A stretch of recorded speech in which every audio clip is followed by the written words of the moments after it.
الحمد لله نحمده ونستعينه ونستغفره ونؤمن به ونتوكل عليه ونعوذ بالله من شرور أنفسنا ومن سيئات أعمالنا من يهده الله فلا مضل له ومن يضلله فلا هادي له وأشهد أن لا إله إلا الله وحده لا شريك له وأشهد أن محمدًا عبده ورسوله أما بعد فأعوذ بالله من الشيطان الرجيم بسم الله الرحمن الرحيم قد أفلح من تزكى وذكر اسم ربه فصلى بل تؤثرون الحياة الدنيا والآخرة خير وأبقى إن هذا لفي الصحف الأولى صحف إبراهيم وموسى وقال النبي صلى الله عليه وسلم من أحب أن يبسط له في رزقه وينسأ له في أثره فليصل رحمه وقال النبي صلى الله عليه وسلم الكبائر الإشراك بالله وعقوق الوالدين وقتل النفس واليمين الغموس وقال النبي صلى الله عليه وسلم الكيس من دان نفسه وعمل لما بعد الموت والعاجز من أتبع نفسه هواها وتمنى على الله صدق الله العظيم۔ میرے انتہائی واجب الاحترام قابل صد احترام بھائیوں، دوستوں اور بزرگوں، آج کا دن عید الفطر کا دن ہے، اور عید الفطر کا دن مسلمانوں کے لیے ایک خوشی کا دن ہے۔ اللہ رب العزت نے دین اسلام میں دو خوشی کے تہوار رکھے ہیں، ایک عید الفطر، دوسرا عید الاضحیٰ، اور ان دونوں تہواروں کا تعلق عبادت کے ساتھ ہے، اس کو کسی شخصیت کے ساتھ نہیں جوڑا۔ ہر ملت اور مذہب میں کوئی نہ کوئی خوشی کا دن ہوتا ہے۔ عیسائی بھی خوشی مناتے ہیں اور وہ اس دن میں کو کرسمس ڈے کہتے ہیں، 25 دسمبر، اور یہ ان کے قول کے مطابق عیسیٰ علیہ السلام کی پیدائش کا دن ہے۔ اگرچہ محققین اہل علم اس بات کے قائل نہیں ہیں، لیکن وہ لوگ یہ سمجھتے ہیں کہ یہ عیسیٰ علیہ السلام کی پیدائش کا دن ہے، تو اس دن عیسائی خوشی مناتے ہیں۔ لیکن ان کی خوشی بھی وہ ہوتی ہے جس میں حدود شریعت سے وہ لوگ نکل جاتے ہیں، فحاشی بھی ہوتی ہے، بے حیائی بھی ہوتی ہے، نیم برہنہ لباس ہوتے ہیں، شراب کی محفل ہوتی ہے، معاذ اللہ بے حیائی اور زنا ہوتا ہے۔ یہود کے ہاں بھی یہ خوشی کا دن ہے، وہ لوگ اس دن مناتے ہیں جس دن اللہ تعالیٰ نے موسیٰ علیہ السلام کو نجات دی اور فرعون کو غرق کیا، اس دن وہ لوگ بھی خوشی مناتے ہیں۔ لیکن اللہ نے مسلمانوں کو جو دو خوشی کے دن دیے ہیں، اس کو ماضی کے کسی واقعے سے نہیں جوڑا۔ یہ بھی ہو سکتا تھا کہ خوشی کا دن وہ ہوتا ہے جس دن نبی اکرم صلی اللہ علیہ وسلم دنیا میں تشریف لائے، آپ کی پیدائش کا دن، یا جس دن مسلمانوں نے مکہ سے مدینہ کی طرف ہجرت کی، وہ دن بھی خوشی کا ہو سکتا تھا۔ بدر کے دن اللہ نے مسلمانوں کو فتح عطا فرمائی، یہ دن بھی خوشی کا دن تھا۔ فتح مکہ کے موقع پر جب اسلام کا غلبہ ہوا اور جوق در جوق لوگ اسلام میں داخل ہوئے، یہ بھی خوشی کا دن ہو سکتا تھا۔ لیکن اسلام نے خوشی کے دن کو کسی ماضی کے واقعے سے نہیں جوڑا، بلکہ دونوں خوشی کے دنوں کو عبادت کے ساتھ جوڑا۔ پہلا دن عید الفطر، اور یہاں جو خوشی ہے یہ رمضان المبارک کے روزے رکھنے کی اللہ رب العزت نے جو توفیق عطا فرمائی۔ ایک ماہ تک انسان نے روزے رکھے، تو فطر کا معنی افطار کرنا، کہ اب اللہ کا حکم ہے اب روزہ نہ رکھو اور آج کے دن تم افطار کرو، اور جو تم نے مہینہ بھر عبادت کی ہے یہ اللہ کے ہاں قبول ہے، تو اس کو بھی عبادت کے ساتھ جوڑا۔ عید الاضحیٰ میں جو خوشی ہوتی ہے، ایک بہت بڑی عبادت ہے حج کی عبادت۔ حج چونکہ ادا ہوتا ہے ذی الحجہ کے مہینے میں، اور حج کا سب سے اہم رکن ہے یوم عرفہ۔ یوم عرفہ یہ 9 ذی الحجہ ہے۔ عرفہ میں ٹھہرنا 9 ذی الحجہ میں ہوتا ہے جو فرض ہے۔ اس کے بعد 10 ذی الحجہ عید کا دن ہے، تو یہاں بھی اسلام نے عید کو جو جوڑا عبادت کے ساتھ جوڑا، تو دیکھیں دونوں دن عبادت کے ساتھ ہیں، عید الفطر رمضان کے روزوں کے ساتھ، اور عید الاضحیٰ کو حج جیسی اہم عبادت کے ساتھ، اور حضرت ابراہیم علیہ السلام کے اس عمل کے ساتھ جو انہوں نے عمل کیا اور اپنے بیٹے کو اللہ کی راہ میں قربان کرنے لگے۔ اللہ کو یہ عمل پسند آیا اور اللہ تعالیٰ نے اسے قیامت تک کے لیے سنت قرار دے دیا۔ تو پہلی بات تو یہ ہے کہ عید کا دن خوشی کا دن ہے، عبادت کے ساتھ ہے۔ دوسری گزارش یہ ہے، اس میں ہم سب اللہ کا شکر بھی ادا کریں، استغفار بھی کریں۔ شکر تو اس لیے ادا کریں کہ اللہ تعالیٰ نے ہمیں عبادت کرنے کی توفیق عطا فرمائی، رمضان المبارک کے روزے رکھنے کی، قیام اللیل کی، تراویح کی، تہجد کی نماز کی، عبادت کی، ذکر و اذکار کی، صدقہ خیرات کی توفیق دی۔ اس پر ہم اللہ کا شکر ادا کریں، اور جو کمی بیشی ہو گئی اس میں ہم استغفار کریں۔ ہر عبادت کی تکمیل میں استغفار ہوتا ہے۔ جب انسان فرض نماز پڑھ لیتا ہے تب بھی 3 دفعہ کہتے ہیں استغفر اللہ، استغفر اللہ، استغفر اللہ۔ یہ اس لیے کہ نماز جس طرح پڑھنی تھی اس طرح ہم نہیں پڑھ سکے، ہم سے نماز میں خشوع خضوع میں جو کمی ہو گئی اللہ تعالی ہمیں معاف فرمائے۔ تو ایک تو ہم اللہ کا شکر ادا کرتے ہیں، اللہ نے توفیق دی۔ رمضان کا مہینہ سب پہ گزرا، ان پہ بھی گزرا جنہوں نے روزے رکھے، ان پہ بھی گزرا جنہوں نے روزے نہیں رکھے، ان پہ بھی گزرا جنہوں نے تراویح پڑھی، ان پہ بھی گزرا جنہوں نے تراویح نہیں پڑھی۔ یہ ایام ان پہ بھی گزرے جنہوں نے صدقہ خیرات تلاوت کا اہتمام کیا، ان پہ بھی گزرا جو عبادت سے دور رہے۔ آج کا دن ایک مسلمان کا ضمیر خوش ہوگا اگر اس نے پورا مہینہ عبادت میں گزارا۔ آج وہ خوش ہوگا کہ واقعی میری عید کا دن ہے کہ میں نے پورا مہینہ اللہ کی عبادت میں گزارا۔ اور اگر خدا نخواستہ عبادت نہیں کی تو آج ضمیر انسان کو ملامت کرتا ہے، تو کس لیے عید کی نماز پڑھنے آیا، لوگوں سے مبارکباد لے رہا ہے، نہ تو نے روزوں کا اہتمام کیا، نہ تو نے فرض نمازوں کا اہتمام کیا، نہ تراویح پڑھی، نہ تلاوت کی، تو مسلمان کا ضمیر اس کو ملامت کرتا ہے۔ تو آج کا دن خوشی کا ہے جسے اللہ نے عبادت کی توفیق عطا فرمائی۔ تیسری گزارش یہ ہے، تو چونکہ یہ خوشی کا دن ہے اس میں ہم صلہ رحمی کا اہتمام کریں۔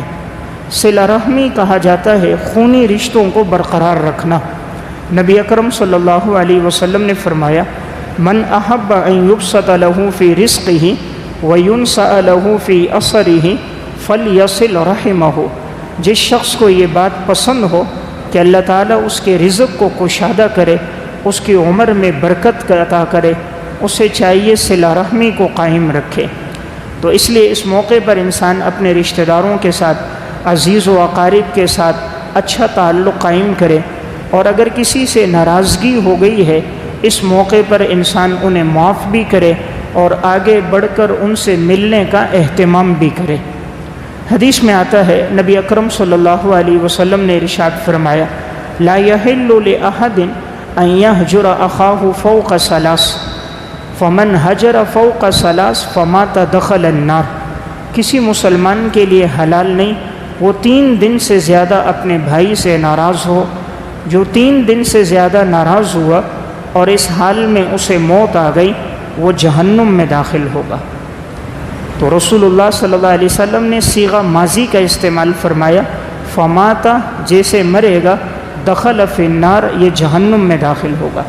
اس سے اندازہ کیا جا سکتا ہے کہ قطع تعلقی کتنا بڑا گناہ ہے۔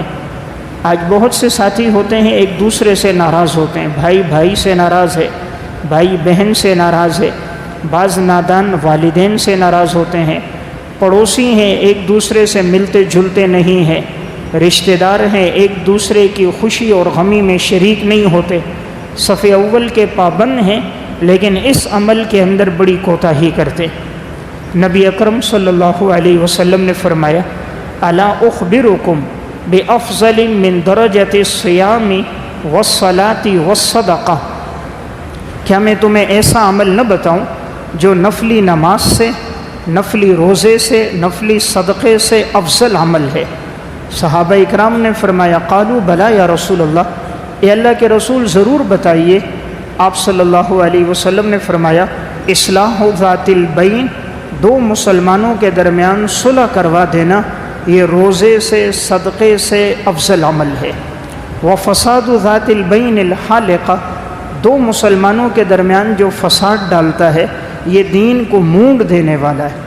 جس طرح استرے سے بال مونڈ دیے جاتے ہیں باقی نہیں رہتے، فساد ڈالنے سے دین باقی نہیں رہتا۔ تو یہ حدیث سنن ابی داؤد کی روایت ہے۔ اس میں دیکھیں نبی اکرم صلی اللہ علیہ وسلم نے فرمایا کہ میں تمہیں افضل عمل بتا رہا ہوں جو نماز سے، روزے سے، صدقے سے افضل عمل ہے۔ تو آپ نے کس کو افضل عمل قرار دیا؟ دو مسلمانوں کے درمیان صلح کروانا۔ آپ نے فرمایا یہ نماز روزے سے افضل عمل ہے، اور جو دو کے درمیان جھگڑا ڈالے، فساد ڈالے، یہ اس کے دین کو مونڈ دے گا۔ تو اگر کسی سے ناراضگی ہے، انسان اللہ کی رضا کے لیے اسے معاف کرے اور آگے بڑھ کر جائے، عید کے موقع پر اس سے ملے۔ اگر وہ آگے سے نہیں ملتا، سلام کا جواب نہیں دیتا، پھر وہ گناہ گار وہ ہوگا، ہماری طرف سے کوئی گناہ نہیں ہوگا۔ آپ صلی اللہ علیہ وسلم کی پوری زندگی میں ہمیں ایک واقعہ ایسا ملتا ہے آپ کی صحت کی حالت کا کہ جب آپ صلی اللہ علیہ وسلم کو نماز میں آنے میں تاخیر ہوئی اور حضرت ابو بکر صدیق رضی اللہ تعالیٰ عنہ آگے بڑھے، انہوں نے امامت کروائی۔ یہ وہ واقعہ ہے جب دو قبیلوں کے درمیان جھگڑا ہو گیا تو آپ صلی اللہ علیہ وسلم صلح کرانے کے لیے گئے۔ تو جب آپ وہاں صلح کروا رہے تھے تو آپ کو تاخیر ہو گئی، نماز کا وقت پورا تھا۔ صحابہ اکرام ادھر مسجد نبوی میں مدینہ میں تھے، دیکھا آپ صلی اللہ علیہ وسلم موجود نہیں ہیں، تو حضرت بلال نے حضرت ابو بکر صدیق رضی اللہ تعالیٰ عنہ سے فرمایا آپ نماز پڑھائیے۔ حضرت صدیق اکبر آگے ہوئے، نماز جیسے شروع کی آپ صلی اللہ علیہ وسلم اتنے میں تشریف لے آئے۔ واقعہ سنانے کا مقصد کہ آپ کے نزدیک صلح کی اتنی اہمیت ہے کہ نماز کا وقت ہونے والا تھا، لیکن آپ اس سے پہلے صلح کے لیے گئے ہیں، صلح کروائی ہے، پھر نماز کے لیے آئے۔ اس سے اندازہ کیا جا سکتا ہے صلح کی کتنی اہمیت ہے۔ ہمارے ساتھی نمازی ہوتے ہیں لیکن صلح کی بات آ جائے تو یہ بات ان کے قلب پر، دماغ پر بہت بھاری ہوتی ہے۔ دین اصل نام اتباع کا ہے، اپنی مرضی پہ چلنے کا نام دین نہیں ہے، خواہشات پہ چلنے کا نام دین نہیں ہے، اللہ رسول کے حکم پہ چلنے کا نام دین ہے۔ جب اللہ رسول نے حکم دیے قطع تعلقی نہیں کرنی، ہم مسلمان ہیں، ہم نہیں کریں گے۔ اللہ رسول کا حکم ہے آگے بڑھ کر تم ملو، اللہ کے ہاں تمہارا درجہ بلند ہوگا۔ آج ہم کہتے ہیں اگر بھائی ناراض ہے، میں جاؤں گا تو میری تو ناک کٹ جائے گی، میں اس سے ملنے جاؤں گا میری عزت میں کمی آئے گی۔ آپ کی عزت اللہ کے ہاں بڑھ جائے گی، رسول اللہ صلی اللہ علیہ وسلم کے ہاں بڑھ جائے گی۔ عزت وہ ہے جو خالق کائنات کے ہاں ہو، رسوائی وہ ہے جو رب العالمین کے ہاں ہو۔ دنیا والوں کے سامنے عزت عزت نہیں، یہاں کی رسوائی رسوائی نہیں۔ بسا اوقات انسان اس کو رسوائی سمجھتا ہے، وہ انسان کی ابد الآباد کی جہنم بن جاتی ہے۔ آپ صلی اللہ علیہ وسلم کے سگے چچا ہیں ابو طالب، حضور فرما رہے ہیں چچا جان آپ کلمہ پڑھ لیجئے، میں اللہ کے ہاں گواہی دوں گا میرے چچا نے کلمہ پڑھا، آپ میرے کان میں پڑھ لیجئے۔ لیکن اس وقت ابو جہل، عتبہ بڑے بڑے کافر تھے، تو انہوں نے کہا کیا آپ باپ دادا کے دین کو چھوڑ کر بھتیجے کے دین کو قبول کرو گے؟ تو آپ کے چچا نے باپ دادا کے دین کو قبول کیا اور آپ صلی اللہ علیہ وسلم کے دین کو قبول نہیں کیا اور کفر پہ انتقال ہو گیا، صرف اس وجہ سے کہ میری ناک کٹ جائے گی۔ لوگ کیا کہیں گے، باپ دادا کا دین چھوڑا اور بھتیجے کا دین قبول کر دیا، اس ناک کٹنے کی وجہ سے کفر میں گئے اور جہنم میں چلے گئے۔ ناک وہ ہے جو اسلام باقی رکھے گا، ناک وہ نہیں جو ہماری رسم و رواج باقی رکھے، جو ہماری تہذیب اور تمدن اور ہمارا علاقہ باقی رکھے۔ ناک وہ ہے جو اللہ رسول کا امر ہو۔ اس لیے میں نے ایک گزارش رکھی، عید کا دن بڑا دن ہے، اگر کسی کی ناراضگی کسی سے ہے، اللہ کی رضا کے لیے ہم معاف کریں، آگے بڑھ کر جائیں، ان سے ملیں، اللہ کے ہاں ہمیں عزت ملے گی۔ دیکھیں دنیا میں ہم تعلق توڑ دیتے ہیں، بھائی بھائی سے تعلق توڑتا ہے، نہیں ملتا، لیکن جب انتقال ہوتا ہے یہی بھائی جنازے میں شرکت کے لیے 30,000 کا ٹکٹ لے کے آتا ہے، آنے جانے کا ٹکٹ بھی لے رہا ہے، خرچہ بھی کر رہا ہے، اب کیا فائدہ ہوا؟ یہ جو تو نے 70-80 ہزار روپے اب لگایا، یہ اگر آدھی رقم تو زندگی میں بھائی کو بھیج دیتا، وہ اپنا علاج کروا دیتا، تو شاید اس کی دل بھی خوش ہوتا، گھر والے بھی خوش ہوتے، اللہ بھی خوش ہو جاتا۔ ہم لوگوں کو بتانے کے لیے عمل کرتے ہیں، لوگ کیا کہیں گے، لوگوں کو دکھانے کے لیے اس نے 70,000 لگایا، لیکن اپنی زندگی میں اپنے بھائی سے نہیں ملا۔ آج خون کے رشتوں میں وفا نہیں ہے، اسی لیے تو یوسف علیہ السلام مصر کے بازاروں میں بکے، اپنے ہی بھائیوں نے کنویں میں ڈالا، اپنے ہی بھائی سودا کرنے لگے۔ تو جب خون کے رشتوں میں وفا ہوتی ہے، بھائی بھائی کے ساتھ وفا کرتا ہے۔ حالانکہ سب سے زیادہ مشکل وقت میں کام آنے والا رشتہ خون کا رشتہ ہوتا ہے۔ موسیٰ علیہ السلام کو جب اللہ تعالیٰ نے نبوت عطا فرمائی اور فرمایا جا کر فرعون کو دعوت دو، موسیٰ علیہ السلام اللہ سے دعا فرما رہے ہیں، اے اللہ آپ میرے بھائی حضرت ہارون کو نبوت عطا فرماؤ تاکہ میری پشت مضبوط ہو جائے، میری کمر مضبوط ہو جائے۔ معلوم ہوا جس کا بھائی ہوتا ہے اس کی کمر مضبوط ہوتی ہے، جس کا بھائی ہوتا ہے وہ مشکل وقت میں کام آتا ہے۔ اللہ تعالیٰ نے موسیٰ علیہ السلام کی دعا پر ان کے بھائی ہارون علیہ السلام کو نبوت عطا فرمائی۔ انہوں نے کسی اور کا انتخاب نہیں کیا، اپنے بھائی کا انتخاب کیا۔ یا اللہ میرے بھائی کو نبوت عطا فرما تاکہ میری کمر مضبوط ہو جائے اور وہ میرا ساتھ دے، اور وہ مجھ سے زیادہ فصیح ہے، فرعون کے سامنے جا کر وہ بات کر سکے۔ تو پھر موسیٰ اور ہارون علیہ السلام دونوں گئے، فرعون کے سامنے بات کی۔ کل قیامت کے دن بھی جب نفسی نفسی کا عالم ہوگا، یوم یفر المرء من اخیہ وامہ وابیہ وصاحبتہ وبنیہ، انسان سے جو بھاگے گا، مشکل وقت ہوگا، لیکن سب سے پہلے انسان جس کے پاس جائے گا وہ اپنے بھائی کے پاس جائے گا۔ قرآن کہتا ہے بھائی کے پاس انسان جائے گا قیامت کے دن اس سے نیکی مانگنے کے لیے، پھر ماں باپ کی طرف جائے گا۔ تو مشکل وقت میں انسان کو اپنا بھائی کام آتا ہے۔ جب انسان کسی مصیبت میں، کسی حادثے میں پڑ جاتا ہے، یہ دوست احباب عارضی ہیں، یہ خود غرض ہوتے ہیں۔ جب تک آپ کے پاس دولت پیسہ ہے یہ سارے دوست موجود ہیں، جس دن غربت آ گئی، جس دن حالات پلٹ گئے، تنگی کے ایام شروع ہو گئے، مصائب اور پریشانیاں آ گئیں، سب سے پہلے ساتھ چھوڑنے والے، معاشرے میں رسوا اور بے عزت اور ذلیل کرنے والے یہی دوست ہوتے ہیں۔ لیکن بھائی جو ہوتا ہے یہ محبت کرنے والا ہوتا ہے، مشکل وقت میں ساتھ دینے والا ہوتا ہے۔ آج ہمارا معاشرہ ایسا بن گیا، آپس کے رشتے ختم ہو گئے۔ بھائی رشتہ کرے گا بھائی کے گھر سے نہیں کرے گا، باہر سے کرے گا۔ اپنی بھتیجی موجود ہے، اپنے لیے، اپنے بیٹے کے لیے اس وہاں سے رشتہ نہیں کرے گا۔ اپنی بھانجی موجود ہے، اپنے بیٹے کے لیے نکاح کرنا ہے، وہاں سے نہیں ہوگا، کہیں باہر سے رشتے ہوں گے، تبھی ان رشتوں میں وفا نہیں ہوتی، محبت نہیں ہوتی۔ 3-4 مہینے گزرتے ہیں، طلاقیں ہو جاتی ہیں، جھگڑے شروع ہو جاتے ہیں۔ جب آپس کے رشتے ہوتے ہیں وہ ساتھ دیتے ہیں کہ یہ میرا چچا ہے، تو بھتیجی ساری زندگی نباہ کرتی ہے، چچا کا ساتھ دیتی ہے، شوہر کے ساتھ وفا کرتی ہے، حالات جیسے بھی آئے برداشت کرتی ہے۔ ہم اپنی بیویوں کے، عورتوں کے کہنے پہ چل کر اپنے خونی رشتوں کو توڑ دیتے ہیں۔ آج کتنے ہیں؟ گزشتہ سال کی بات، ایک ساتھی ملا تو وہ کہنے لگا میں اپنے بھائی سے ناراض ہوں، 9 سال ہو گئے، یہ بھائی بھائی کو سلام نہیں کرتا، یہ بھائی بھائی کے گھر پہ نہیں جاتا، اور نہ ان کے بچے ان کے گھر آتے ہیں، نہ ان کے ہاں جاتے ہیں۔ لیکن اگر یہی بھائی خدا نہ کرے مر جائے تو سب سے پہلے جنازے میں یہی آئے گا۔ تو کیا فائدہ ہوا جب زندگی میں آپ نے وفا نہ کی، اس کا سہارا نہ بنے، کندھا نہ بنے۔ کسی کے کندھا بننے کے لیے موت کا انتظار نہیں کرنا چاہیے کہ وہ مرے گا تو اس کے جنازے کو کندھا دیں گے۔ کندھا اور سہارا بننا زندگی میں بنے، اسے ضرورت ہے ہم ان کے ساتھ تعاون کریں، اللہ نے وسعت دی ہے ان کے ساتھ ان کی مدد کریں۔ آج ہم دوست احباب پہ کتنا خرچ کر دیتے ہیں، بھائی کو معلوم ہے بھائی ضرورت مند ہے اس پہ نہیں خرچ کرتا، بہن ضرورت مند ہے اس پہ نہیں، حالانکہ سب سے زیادہ ثواب اپنے رشتہ داروں میں خرچ کرنے پر ہے۔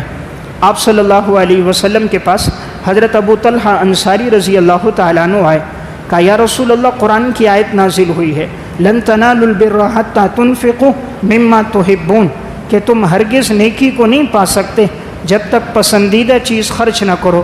تو میرا مدینہ میں باغ ہے جو مجھے سب سے زیادہ پسند ہے، جس میں 600 درخت کھجور کے ہیں، میں اللہ کے نام پہ دیتا ہوں، آپ صلی اللہ علیہ وسلم نے فرمایا اللہ تعالیٰ اسے قبول فرمائے، تم ایسا کرو اس کو اپنے رشتہ داروں پر، اپنے چچا زاد بھائیوں پہ تقسیم کرو، اس پہ اللہ تمہیں ڈبل اجر دے گا، ایک صدقے کا اجر ہوگا، ایک صلہ رحمی کا اجر ہوگا، ایک صدقے کا اجر اور ایک اپنے بھائیوں پر، خونی رشتوں والوں پر کیا، رشتہ داروں پر کیا، اس پر اللہ تمہیں دوسرا اجر دے گا صلہ رحمی کا۔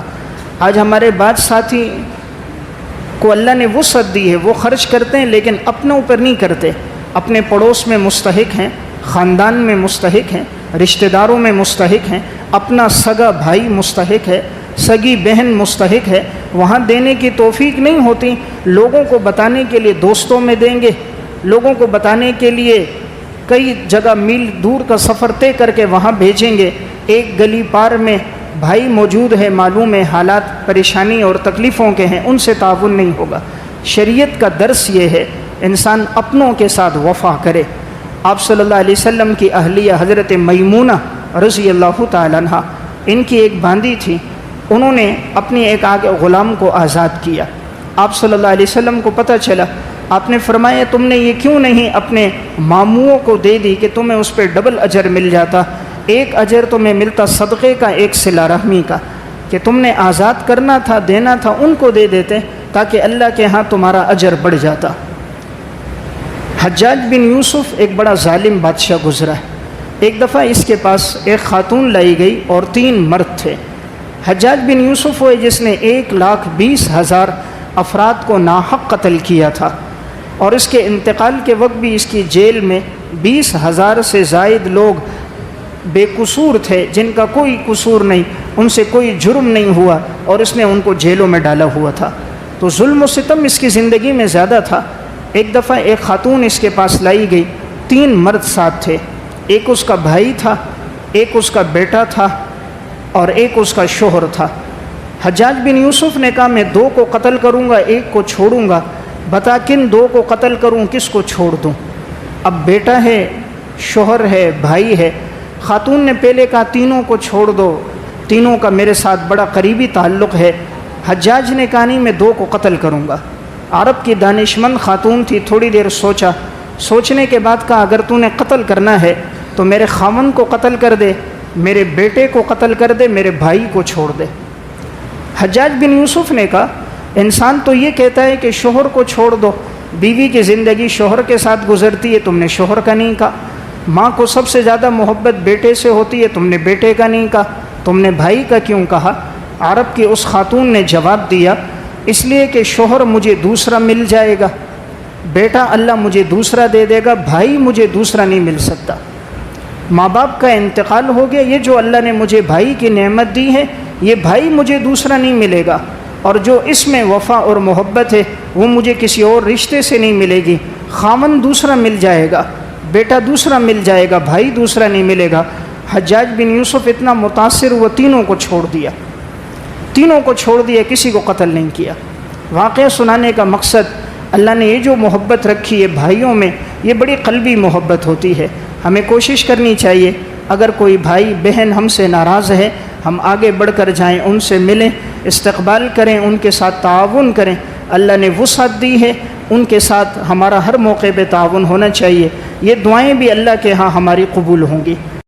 چوتھی میری گزارش یہ ہے، والدین اگر موجود ہیں تو والدین کے ساتھ محبت بھی ہو، تعلق بھی ہو، اور عید کے اس بابرکت دن میں سب سے پہلے انسان اپنے والدین سے ملے اور انہیں دعاؤں کی درخواست کرے، اور اگر وہ دنیا سے جا چکے ہیں تو جب بھی ہاتھ اٹھائے اپنے والدین کو اپنی دعاؤں میں ضرور یاد رکھے۔ دنیا میں ایک محبت ایسی ہے جس میں 100% وفا ہے، وہ کسی غرض کے لیے نہیں ہے، وہ ماں باپ کی محبت ہے، ورنہ ہر محبت کے پیچھے غرض ہے۔ دوست دوست سے محبت کرتا ہے، غرض ہے۔ اگر اس کے بعد دولت پیسہ نہ ہو وہ دوست بھی محبت نہیں کرے گا۔ بیوی شوہر سے محبت کرتی ہے، غرض ہے، شوہر اس کے حقوق ادا کرتا ہے اور شوہر اس کی ضروریات کو پورا کرتا ہے۔ لیکن ماں باپ کی محبت اولاد سے بغیر غرض کے ہے۔ یہ لوگ اس بچے کی بھی پرورش کرتے ہیں جس سے کوئی امید نہیں ہوتی کہ وہ مستقبل کا سہارا بنے گا۔ میں نے وہ بچہ بھی دیکھا 3 سال پہلے جو 18 سال سے معذور تھا، 18 سال سے وہ معذور ہے، وہ کروٹ نہیں بدل سکتا، لیکن ماں صبح صبح اپنے اس معذور بچے کو غسل دیتی، اپنے بچے کو کپڑے پہناتی، ناشتہ کرواتی، پھر اس کو دھوپ میں لے کر آتی تاکہ دھوپ لگ جائے، پنکھا لے کر بیٹھی ہوتی ہے، پنکھا مارے تاکہ اس کے اوپر مکھیاں نہ بیٹھیں، پھر دھوپ زیادہ ہوتی ہے پھر اندر لے کر آتی ہے، پیشاب بھی صاف کر رہی ہے، پخانہ بھی صاف کر رہی ہے، دن میں 3 وقت کھلا بھی رہی ہے۔ 18 سال سے وہ معذور ہے۔ آج 18 دن اگر ماں باپ بیمار ہو جائیں، 18 سال نہیں، 18 دن ہمارے تیور بدل جاتے ہیں، ہماری پیشانیوں پہ بل آ جاتے ہیں، ہماری بات کرنے کا انداز بدل جاتا ہے، ہمارا ذوق تبدیل ہو جاتا ہے، تو ہم دعا کرتے ہیں کب اللہ والدین پہ رحم کرے گا، یعنی کب ان کو موت دے گا۔ جہاں میں پہلے جمعہ پڑھاتا تھا وہاں ایک نوجوان ملا، کہنے لگا مفتی صاحب آپ دعا کرو، اللہ تعالیٰ میرے بوڑھے والد پہ رحم نہیں کر رہا، اللہ اس پہ رحم کرے۔ رحم کا مطلب تھا اللہ اس کو موت دے کہ وہ رات کو کھانستا ہے، میری نیند خراب ہوتی ہے۔ یہ ہے آج کی اولاد جو باپ کی موت کی دعا کر رہی ہے، اور یہ ہے ماں باپ جو 18 سال تک معذور بچے کی خدمت کر رہے ہیں۔ حالانکہ یہ بچہ مستقبل کا سہارا نہیں بن سکتا، یہ ماں باپ کو کما کے نہیں دے سکتا، لیکن پھر بھی ماں باپ محبت کرتے ہیں۔ حکیم الامت مولانا اشرف علی تھانوی صاحب رحمۃ اللہ علیہ سے کسی نے پوچھا ماں باپ کو اولاد سے بڑی محبت ہوتی ہے، اولاد کو کیوں نہیں ہوتی؟ حضرت نے فرمایا جب کسی کے جسم سے گوشت کاٹا جائے تکلیف اس کو ہوتی ہے جس کا گوشت کٹتا ہے، گوشت کی بوٹی کو تکلیف نہیں ہوتی۔ جس کے جسم سے گوشت کٹتا ہے اس کو تکلیف ہوتی ہے۔ اولاد گوشت کا ٹکڑا ہوتا ہے، یہ دل کا ٹکڑا ہوتا ہے، ماں باپ کو تکلیف ہوتی ہے، لیکن اس گوشت کے لوتھڑے کو احساس نہیں ہوتا۔ ماں باپ کو محبت سب سے ہوتی ہے، ہاں کسی سے زیادہ کسی سے کم ہوتی ہے، لیکن تکلیف جس پر بھی آئے والدین محسوس کرتے ہیں۔ جیسے انسان کی 5 انگلیاں، کوئی چھوٹی کوئی بڑی، لیکن کسی انگلی پر بھی زخم آئے تو سارا جسم اس کو محسوس کرتا ہے۔ اسی طرح اگر والدین اولاد میں سے کسی کو بھی پریشانی کی حالت میں دیکھیں تو یہ بھی پریشان ہو جاتے ہیں۔ تو میں ایک بات عرض کر رہا تھا، ماں باپ کی نعمت بڑی نعمت ہے، اللہ نے جنہیں یہ نعمت دی اور ان کے والدین حیات ہیں، عید کے اس موقع پر ان سے ملیں بھی، ان سے دعاؤں کی بھی درخواست کریں۔ ایک بات یاد رکھیں، اصل عید وہ ہے جن کے گھروں میں بزرگ موجود ہیں۔ جس گھر میں بزرگ نہیں ہوتے وہاں عید نہیں ہے۔ مجھے اور آپ کو ملنے کوئی نہیں آئے گا۔ آج ہمارا والد ہے، آج دادا ہے، آج یہ دادی ہے، آج نانا ہے، نانی ہے، لوگ ملنے کے لیے بھی آتے ہیں، صبح صبح ہوتی ہیں جم میں ملاقات کے لیے آئے۔ جب یہ دنیا سے چلے گئے شاید ہم سے کوئی ملنے کے لیے نہیں آئے گا۔ جب تک یہ بزرگ ہوتے ہیں گھر کی رونقیں ہوتی ہیں، جب تک یہ ہوتے ہیں گھر میں برکتیں ہوتی ہیں، جب تک یہ ہوتے ہیں یہ ہاتھ اٹھاتے ہیں، دعا کرتے ہیں یا اللہ میرے بچے کے رزق میں برکت دے، اللہ غیبی رزق کا انتظام فرما دیتا ہے۔ جب تک یہ بزرگ ہوتے ہیں ساس بہو کا جھگڑا نہیں ہوتا، جب تک یہ بزرگ ہوتے ہیں باپ بیٹا دست و گریبان نہیں ہوتے، جب تک یہ بزرگ ہوتے ہیں بچوں میں ناچاکیاں نہیں ہوتی، محبتیں الفتوں کا درس دیتے ہیں، خود پریشانی میں ہوتے ہیں اولاد کو سکھ دیتے ہیں، پوتوں کے ساتھ زندگی گزار دیتے ہیں۔ یہ دادا ہوتا ہے پوتے کا ہاتھ لے کر صبح سے شام تک پوتے کو گھماتا رہتا ہے۔ باپ اتنی محبت نہیں کرتا جتنا دادا اپنے پوتے سے محبت کر رہا ہوتا ہے، جتنا دادی اپنی پوتی سے محبت کرتی ہے، وہ اسی میں زندگی گزارتے ہیں۔ اللہ نے ہمارے بیٹے کو ایک پھول عطا کیا ہے، سارا وقت اسی میں ان کا گزر جاتا ہے، اتنی انہیں اپنی اولاد سے محبت ہوتی ہے، لیکن ہم ان کو بوجھ سمجھ رہے ہوتے ہیں۔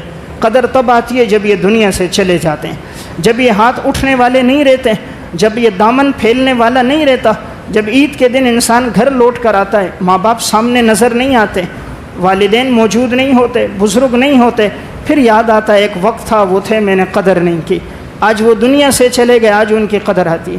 اس لیے میں نے ایک گزارش عرض کی، ماں باپ اللہ کی بہت بڑی نعمت ہیں۔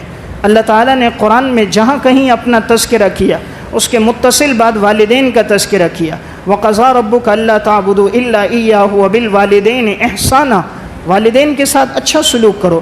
اما یبلغن عندک الکبر احدہما او کلاہما فلا تقل لہما اف، اگر ان میں سے دونوں یا کوئی ایک بڑھاپے کو پہنچ جائیں تم ان کے سامنے اف بھی نہ کہو۔ ولا تنہرہما، انہیں جھڑکو نہیں۔ وقل لہما قولا کریما، ان کے سامنے بات نرمی سے کرو۔ واخفض لہما جناح الذل من الرحمہ، ان کے سامنے اپنے بازوؤں کو خدمت کے لیے بچھا دو۔ وقل رب ارحمہما کما ربیانی صغیرا، دعا کرو اے اللہ تو ان پر اس طرح رحم فرما جس طرح انہوں نے بچپن میں میری تربیت کرتے ہوئے میرے اوپر رحم کی۔ تو قرآن ماں باپ کے اتنے حقوق بیان کرتا ہے۔ قرآن نے یہاں جملہ جو استعمال کیا، جب وہ بڑھاپے کو پہنچ جائیں، بڑھاپے میں جب ماں باپ ہوں تو مزاج بدل جاتا ہے، مزاج میں چڑچڑاپن آ جاتا ہے، بیماری کی حالت ہوتی ہے، ایسے وقت میں ان کی خدمت کرنا، تعاون کرنا، یہ ہمارا حق بنتا ہے۔ اردو کی ایک کتاب ہے انمول واقعات، اس میں انہوں نے ایک واقعہ لکھا۔ ایک باپ بوڑھے ہو گئے تو ایک دفعہ صحن میں بیٹھے ہوئے تھے تو سامنے دیوار پہ کوا بیٹھا ہوا تھا۔ بوڑھا باپ بیٹے سے کہتا ہے بیٹا یہ کیا ہے؟ بیٹا جواب دیتا ابو جی کوا ہے۔ دوبارہ پوچھتے ہیں تھوڑی دیر کے بعد بیٹا کیا ہے؟ بیٹا پھر غصے میں بولتا ہے ابو کوا ہے۔ تھوڑا وقت گزرتا ہے پھر کہتا ہے بیٹا کیا ہے؟ بیٹا کہتا ابو جی بات سمجھ نہیں آ رہی، کوا ہے کوا ہے کوا ہے۔ پھر تھوڑی دیر بعد باپ کہتا ہے بیٹا یہ کیا ہے؟ تو بیٹا غصے میں کھڑا ہو جاتا ہے ابو جی تیرا دماغ کام نہیں کر رہا، تو نے دماغ خراب کر دیا، بول رہا ہوں کوا ہے کوا ہے کوا ہے۔ اب یہ بوڑھا اٹھا، اپنی لاٹھی لی، لاٹھی کے سہارے اندر گیا، اپنی الماری کھولی، الماری میں کپڑوں کے نیچے ایک ڈائری تھی، اس ڈائری کو نکالا، صفحے پلٹتا رہا، پلٹتے پلٹتے ایک صفحہ کھولا اور کہا بیٹا جب تیری عمر 5 سال تھی اسی طرح صحن میں ہم بیٹھے تھے، تو بھی بیٹھا تھا میں بھی تھا، سامنے دیوار پر کوا تھا، تو نے مجھ سے 26 مرتبہ پوچھا ابو کیا ہے؟ میں نے کہا کوا ہے۔ ابو کیا ہے؟ میں نے کہا کوا ہے۔ میں نے ہر مرتبہ تجھے محبت سے جواب دیا، میں نے 4 مرتبہ پوچھا، تیرا مزاج بدل گیا۔ یہ ہے باپ اور بیٹے کی محبت۔ 26 مرتبہ پوچھتا ہے، باپ کا مزاج نہیں بدلتا، یہاں 4 مرتبہ سوال ہوتا ہے، بیٹے کے مزاج میں شدت آ جاتی ہے۔ ہم دوستوں کے ساتھ نرمی سے بات کرتے ہیں، ماں باپ سے سختی سے بات کرتے ہیں، دوستوں کے ساتھ گھنٹوں وقت گزار دیتے ہیں۔ والدین کو اگر کسی گلی کے کنارے پر ڈاکٹر کے پاس لے جانا ہو، ہمارے پاس وقت نہیں ہوتا، اپنا موبائل 70,000 روپے کا لیں گے، والدین کو خرچہ دیتے وقت گنیں گے، بابا تجھے 2,000 دیے تھے کہاں لگا لیے؟ امی جی 3,000 دیے تھے کہاں لگا لیے؟ خود ایک دعوت میں 30,000 خرچ کر دیے، نہیں پتہ۔ اپنی بیوی مانگے 20,000 کی شاپنگ کر دی، بوڑھا والد مانگے تو پوچھتے ہیں ابو جی پیسوں سے کرے گا کیا کرے گا؟ حالانکہ اسی والد نے پروان چڑھا کر یہاں تک پہنچایا تھا۔ ان کی وہ محبت ہوتی ہے جب یہ بچہ اسکول کالج میں پڑھتا ہے، امتحان کے دن ہوتے ہیں، یہی ماں باپ ہوتے ہیں راتوں کو اٹھ کر مانگ رہے ہوتے ہیں۔ بچہ میٹرک کے امتحان دینے گیا اور یہ ماں باہر کھڑی ہے، پسینے میں شرابور ہے، گنے کا رس لے کر آتی ہے کہ میرا بیٹا پرچہ دے کر آئے گا، تھکا ماندہ ہوگا۔ بچہ اندر سے نکلا، ماں دھوپ میں ہے، گنے کا رس گلاس میں ڈالتی ہے، بیٹا آپ نے بڑا دماغ لڑایا، بڑی محنت کی ہے، یہ پیو۔ حالانکہ 3 گھنٹے سے دھوپ میں یہ کھڑی ہے، دسترخوان بچھتا ہے، ماں اولاد کے ساتھ ہوتی ہے، بوٹیاں بچے کی طرف کر دیتی ہیں، ہڈیاں اپنے سامنے کر دیتی ہے۔ مچھلی کا گوشت ہوتا ہے، خود کانٹوں پہ لگا ہوا بچا ہوا کھاتی ہے، بچے کے سامنے تازہ گوشت رکھ رہی ہوتی ہے۔ گرم سالن اولاد کو کھلاتی ہے، ٹھنڈا خود کھاتی ہے، پہلے بچوں کو دیتی ہے، بچا ہوا خود لیتی ہے، گیلی جگہ پہ خود سوتی ہے، سوکھی جگہ پہ اولاد کو سکھا دیتی ہے۔ بچے اگر اولاد بیمار ہو جائے، ان کے راتوں کی نیند چلی جاتی ہے، تو یہ بہت بڑی نعمت ہیں۔ تو میں نے چوتھی گزارش آپ کے سامنے رکھی، والدین کی نعمت موجود ہے، انسان ان کی قدردانی کرے۔ جنہوں نے بھی ان کو تکلیفیں پہنچائیں اللہ تعالیٰ نے دنیا میں ہی بدلہ دیا۔ عربی کی ایک کتاب ہے عاقبۃ عقوق الوالدین، والدین کے نافرمانوں کی سزا، اس میں لکھتے ہیں امام اصمعی رحمۃ اللہ علیہ نے لکھا، ایک اعرابی تھے، وہ کہتے ہیں میں دیکھ رہا تھا دنیا میں بدبخت انسان کون ہے۔ کہا چلتے چلتے ایک جگہ سے میرا گزر ہوا، میں نے دیکھا ایک آدمی کے گلے میں رسی ڈالی ہوئی ہے۔ یہ جو پہلے فضل بھائی جا رہے یہ مسجد کا چندہ ہے، اور دوسرا جو رومال کی صورت میں یہ مؤذن صاحب کے لیے ہے، سال بھر مسجد کی خدمت کرتے رہتے ہیں۔ تو امام اصمعی رحمۃ اللہ علیہ فرمانے لگے کہ میں نے اس اعرابی سے پوچھا تم نے کیا دیکھا؟ اس نے کہا میں دیکھ رہا تھا دنیا میں بدبخت انسان کون ہے۔ تو میں ایک جگہ سے میرا گزر ہوا، میں نے دیکھا ایک آدمی دوسرے کے گلے میں، بوڑھا آدمی رسی ڈالی ہوئی اسے گھسیٹ کے لے جا رہا ہے، اور اس بوڑھے کے گلے میں ایک چھوٹی بالٹی بھی لٹک رہی ہے، وہ بڑی تکلیف میں ہے، اور اس کے ہاتھ میں چابو کے کوڑا ہے، یہ کوڑے کے ساتھ اس کو مارتا بھی ہے۔ یہ اعرابی قریب گیا، کہا تجھے ترس نہیں آتا بدبخت، تو اس بوڑھے پر اتنا ظلم کر رہا ہے، گھسیٹ کے لے جا رہا ہے۔ اس نے کہا تو پوچھتا نہیں ہے کہ یہ ہے کون؟ کہا یہ کون ہے؟ کہا یہ میرا باپ ہے۔ کہا تیرا والد ہے تو گھسیٹ کے لے جا رہا ہے؟ کہا اس لیے لے جا رہا ہوں، اس نے بھی اپنے باپ کے ساتھ اسی طرح کیا تھا، اور اس کے باپ نے بھی دادا کے ساتھ اسی طرح کیا تھا۔ تو یہ دنیا میں ایک دستور ہے، جیسے انسان والدین کے ساتھ کرتا ہے اس کی اولاد بھی اس کے ساتھ وہی سلوک کرتی ہے. جیسا ہمارے اپنے والدین کے ساتھ رویہ ہوگا ہماری اولاد کا برتاؤ بھی ہمارے ساتھ اسی طرح کا ہوگا. اس لیے میں نے ایک بات عرض کی، بہت بڑی نعمت ہے والدین کی نعمت موجود ہوں، ہم ان سے دعاؤں کی درخواست کریں، ان کی بد دعا سے بچنا چاہیے. ان کی دعا میں اللہ نے بڑی طاقت رکھی اور بسا اوقات ان کی حفاظت اولاد کی حفاظت کا ذریعہ بنتی ہے. اردو کی کتاب والدین کی اطاعت و نافرمانی واقعات کی زبانی، اس میں انہوں نے ایک واقعہ لکھا. ایک خاتون تیسری منزل میں فلیٹ میں رہتی تھی. اچانک فلیٹ میں نیچے آگ لگ گئی. اس کے ساتھ اس کی بوڑھی اماں بھی تھی جو معذور اور اپاہج تھی، اور اس کی بچی بھی تھی دودھ پیتی. باقی 2 بچے تھوڑے بڑے تھے. جب آگ لگی انہیں پتہ نہیں تھا، رات کا وقت تھا، سوئے تھے. اچانک شور ہوا، نیچے سے آگ لگی ہے آگ. اس نے جو آواز سنی کھڑکی میں دیکھا تو سب کہہ رہے تھے اوپر کی منزل میں چڑھ جاؤ، نیچے نہیں اترو، آگ لگی ہوئی ہے. خاتون نے دیکھا آگ تیزی سے بڑھ رہی ہے. کہا جتنی دیر میں اپنے بچوں کو لے کے جاؤں گی، ماں اپاہج ہے، یہ تو ہل نہیں سکتی، معذور ہے، فالج کا حملہ ہے، تو کہیں ایسا نہ ہو ماں نہ جل جائے.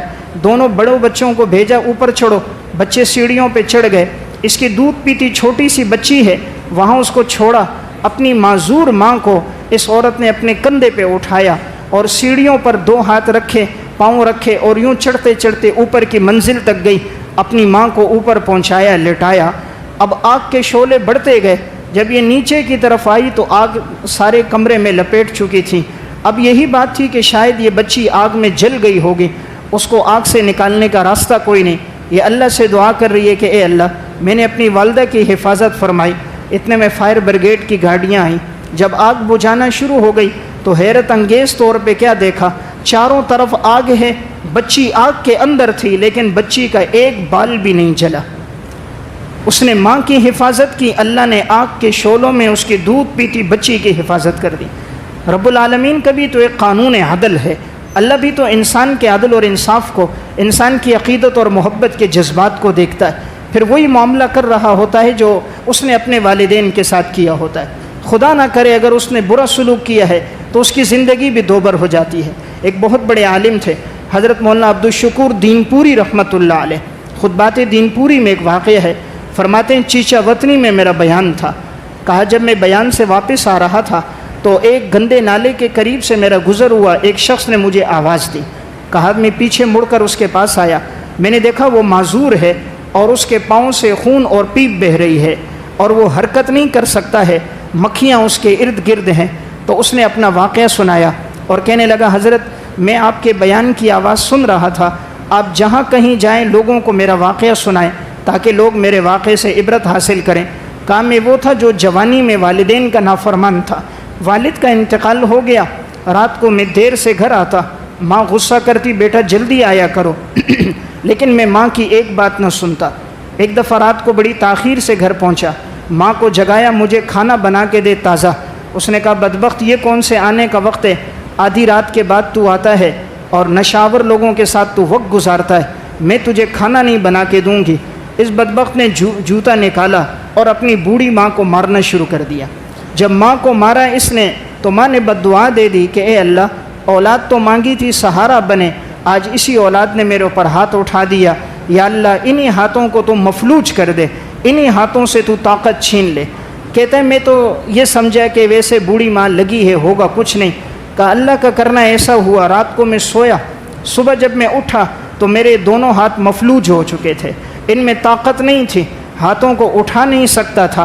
کہا ایک سہارے سے ذرا سا اٹھا، میرا پاؤں کسی چیز سے ٹکرایا، گر گیا، پاؤں میں زخم ہو گیا، زخم بڑھتے بڑھتے ناسور بن گیا. اب پاؤں پھولا ہوا تھا، پیپ رس رہی تھی. کہا میں ملتان نشتر ہسپتال بھی گیا، وہاں بھی علاج کروایا، کوئی افاقہ نہیں ہوا. اب یہ پیپ بیتی ہے، جسم سے ہر وقت بدبو اور تعفن ہے، چلنا پھرنا اس کا دوچار ہو گیا، معذوری کی زندگی ہے.